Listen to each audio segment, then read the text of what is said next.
आज तब्बल 365 दिवसांनी माझे मालक मला आंघोळीला घेऊन आले. त्याबद्दल त्यांचं करावं तेवढं कौतुक कमीच आहे. माझी आंघोळ सुरू झाली आहे आणि माझ्यावर थंड पाण्याचा मारा सुरू झालेला आहे.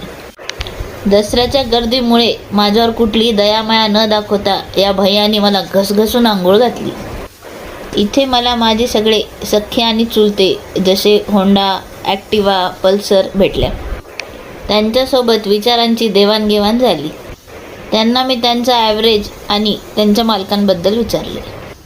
लहान मुलांना जसं थंडीत कुडकुडत ठेवावं तसं मला अर्धवट आंघोळ घालून या भैयानी बाजूची गाडी धुण्यास घेतली. तेवढ्या वेळात माझ्या साहेबांनी हा बिझनेस मॉडेल जाणून घेण्याचा प्रयत्न केला. या क्षेत्रात आणखी एक स्पर्धक नको म्हणून त्यांनी काही खास रिप्लाय दिला नाही. या भैयानी कोणतं केमिकल टाकलं की पूर्ण अंगावर फेस तयार झाला. कोणता शॅम्पू आहे, पॅन्टीन का सिल्क, हा जोक मारून साहेबांनी जरा वातावरण हलकं करण्याचा प्रयत्न केला. त्यामुळे त्या भैयाने रागात परत थंड पाण्याचे फवारे माझ्या अंगावर सुरू केले. तेवढ्यात साहेबांना माझ्या वरच्या खिशात भिजलेले लाईट बिल सापडले, जे त्यांना घरी जाऊन शिव्या खाण्यास मदत करेल. इथे साहेबांनी परत एकदा त्यांचे बिझनेस मॉडेल जाणून घेण्याचा निरर्थक प्रयत्न केला. त्यांनी काहीही उत्तर न देता सरळ ऑनलाईन का कॅश म्हणून मला बाजूला करण्यास सांगितले.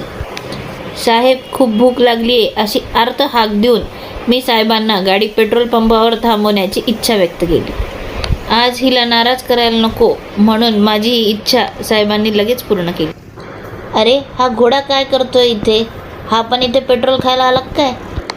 टाकी फुल करतो असे आश्वासन देऊन मालकांनी 50चे पेट्रोल टाकून पळ काढला.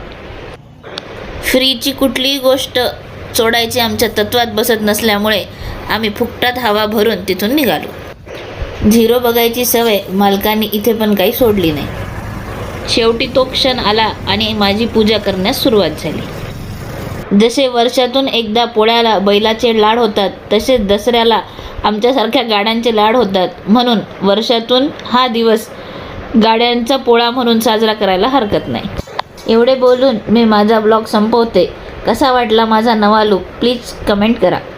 हॅपी दसरा.